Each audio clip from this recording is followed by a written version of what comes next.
님들, 미래에는 우리가 원하지 않으면 일을 할 필요가 없대. 일론 머스크가 던진 이 충격적인 예언. 어떻게 들려? 단순히 와, 이제 꿀 빠는 세상이 오는구나 라고만 생각했어? 근데 역사책을 조금만 뒤져보면 등골이 서늘해져. 일론 머스크가 그리는 이 노동 없는 천국이 사실은 2000년 전 멸망해버린 로마 제국의 시스템과 소름 끼치게 닮아있기 때문이야. 오늘 이야기는 단순한 경제 전망이 아니야. AI가 가져올 풍요의 역설, 그리고 우리가 마주할지도 모르는 멸망의 시나리오를 펼쳐볼 거야. 일론 머스크는 확신에 차서 말해 인공지능과 로봇이 발달하면 인류는 풍요의 시대를 맞이할 거라고. 단순히 먹고 사는 걸 걱정 안 하는 수준이 아니야. 그는 보편적 고소득, 유니버설 하이 인컴이라는 표현을 써. 기본소득이 아니다, 고소득이다. 이게 무슨 말일까? 머스크의 계산은 이래. 테슬라의 휴머노이드 로봇 옵티머스를 생각해봐.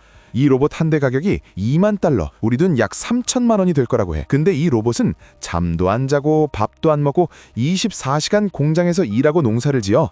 로봇이 만드는 옥수수, 로봇이 짓는 아파트. 인건비가 영원에 수렴하게 되면 세상의 모든 물건값은 바닥을 치게 돼. 즉, 우리가 돈을 많이 벌어서 부자가 되는 게 아니라 모든 게 너무 싸져서 누구나 부자처럼 살게 된다는 논리야.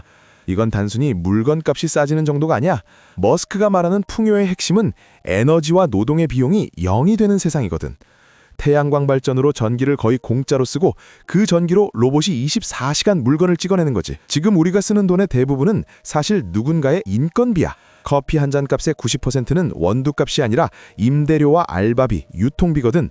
근데 이 모든 과정에 로봇이 투입된다면 명품 가방, 고급 스포츠카, 펜트하우스, 지금은 부자들만 누리는 것들이 미래에는 다이소 물건처럼 흔해질 수 있다는 거야.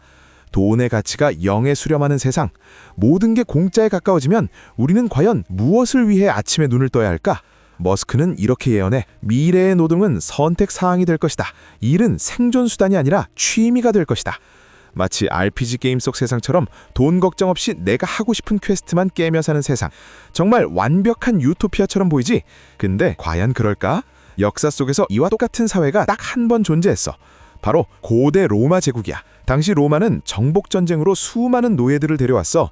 이 노예들이 농사도 짓고 건물도 짓고 모든 생산을 담당했지. 지금의 AI 로봇이 바로 그 당시에 노예와 똑같은 역할을 하는 거야. 그럼 로마 시민들은 뭘 했을까? 할 일이 없어졌어. 노예보다 비싼 임금을 주고 시민을 쓸 이유가 없었으니까.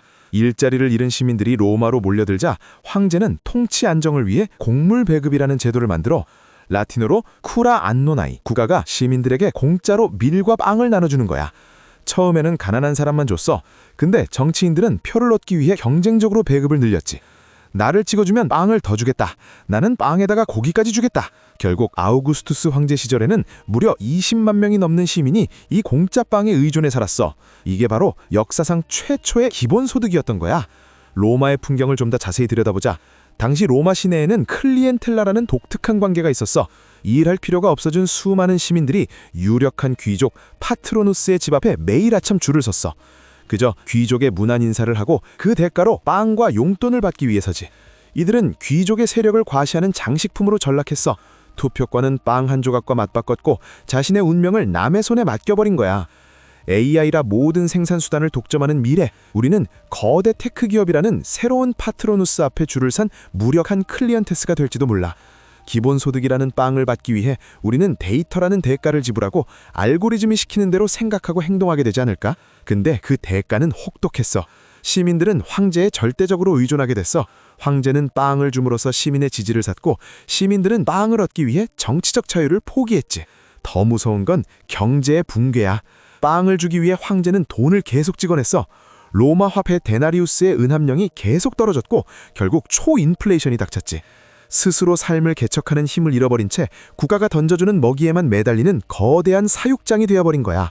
여기서 우리는 한 가지 근본적인 질문을 던져야 해. 이 일이 사라진 인간에게 삶의 의미는 무엇일까? 20세기 최고의 철학자 중 한 명인 한나 아렌트는 그녀의 저서 인간의 조dom에서 이렇게 경고했어. 우리는 노동이 사라진 사회로 향하고 있다. 하지만 가장 큰 위험은 노동이 사라졌을 때 우리가 무엇을 해야 할지 모른다는 것이다. 그녀는 인간을 호모 파베르, 즉 도구를 만드는 인간이라고 정의했지. 인간은 무언가를 만들고 성취할 때 비로소 존재 가치를 느낀다는 거야. 프리드리히 니체는 일찍이 이런 인간상을 최후의 인간이라고 불렀어. 이들은 더 이상 별을 동경하지 않아. 위험을 감수하지도 않고 위대함을 꿈꾸지도 않지. 그저 따뜻한 방 안에서 우리는 행복을 발명했다라고 말하며 눈을 깜빡일 뿐이야. 니체가 경멸했던 이 안락함에 중독된 인간이 아이러니하게도 지금 기술이 우리에게 약속하는 유토피아의 모습이거든. 고통이 없는 삶. 그것은 과연 천국일까? 아니면 영혼의 안락사일까? 근데 그 성취의 기쁨을 AI에게 모두 빼앗긴다면? 경제학자 존 메이너드 케인스도 비슷한 고민을 했어. 그는 1930년에 우리 손자 세대의 경제적 가능성이라는 에세이에서 이렇게 말했어. 미래에는 하루 3시간만 일해도 될 것이다. 하지만 인류는 사상 처음으로 지루함이라는 새로운 질병을 앓게 될 것이다. 먹고 사는 문제가 해결된 뒤에 찾아오는 거대한 공허함. 그 공허함을 채우기 위해 인간은 무엇을 할까? 그 답이 바로 1960년대 동물학자 존 칼훈의 유니버스 25 실험에 있어. 쥐들에게 천적도 없고 질병도 없고 먹이가 무제한으로 쏟아지는 완벽한 천국을 만들어준 거야.